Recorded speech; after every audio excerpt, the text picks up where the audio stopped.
Hello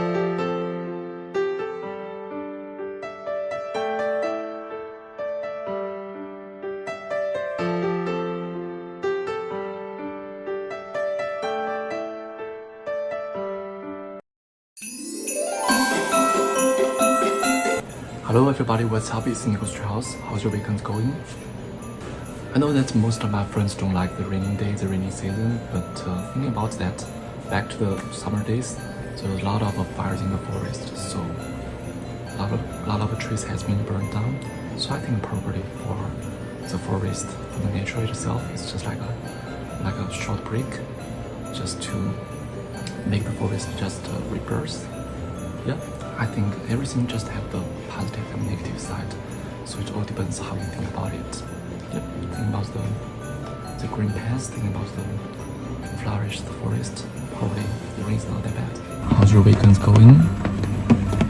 As you can hear the rain just hitting the roof of my car, which is pretty harsh. I think this weekend and for the coming week is gonna be the totally rainy season for Vancouver. So I just hope you guys keep dry, keep cozy, keep warm.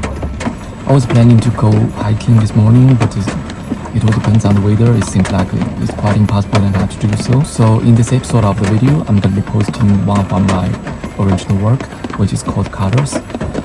This short story is somehow about a guy with some kind of a supernatural power, and he can predict something which is going to happen in the near future. Yeah. I think for my previous works, I don't have any chance to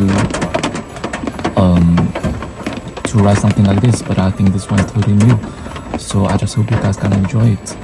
As the Christmas is getting closer, I think there's a lot of decorations and ornaments that can be available on the market. I like to check the very colorful decorations there. I think probably I'm gonna got a Christmas tree and to apply all these decorations to it. I think it must be very delightful.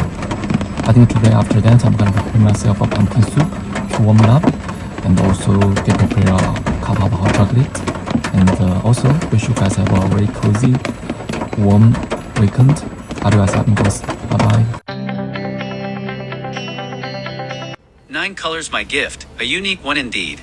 Identifying the many moods in people by the colors that surround them. If I had to think of the first memory that I had using this ability, it would be this. I had never heard about other kids my age sharing this ability, nor have I ever told anyone, until now. I could always see the colors that surround strangers as they walk the streets, talk to each other, watch movies, or even sit alone in the corner of some little restaurant. I could always tell. For most, the colors around them are light blue and translucent. It is a calm that surrounds their bodies. When they are angry, however, the color gradually turns to crimson. It is elegant, so beautiful, like a ruby, glittering, but dangerous. Think of the very colorful, most showy mushrooms.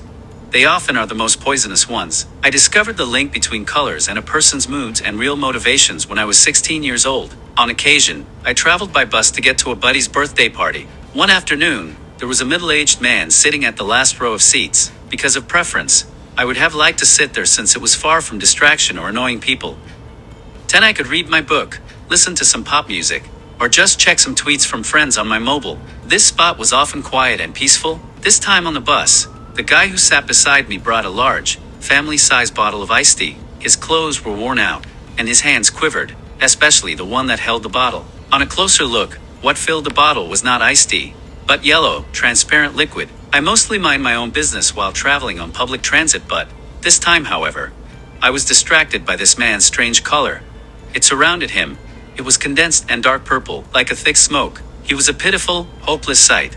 Deep, curved wrinkles, and those quivering hands. I wanted to get off. I put my book into my bag and moved to front of the bus. I pressed the stop button and, waiting at the yellow line, I could not take my eyes off him. The thick smoky color around him now turned black. He now drank from the bottle, and followed that with a groan and curiously painful expression. He then poured the bottle over his greasy hair and worn out clothes. He was soaked. I had to warn everyone even while they covered their noses. It was gasoline. Most just frowned. When the bus 11 stopped, I dashed out of the door and yelled, "Run.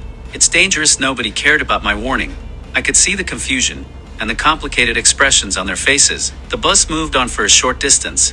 And just then, I saw the flames rushing from every window which had previously only reflected the setting sun. Terrifying screams came from the bus, cries of despair, like burning souls in hell. The bus stopped and the doors flew open, figures rushed out, hair in flames, clothes, eyes, fire everywhere, and their mouths were like black holes that swallowed me. They were burning. Tears welled up, silently, and in this moment, the sky closed her eyes.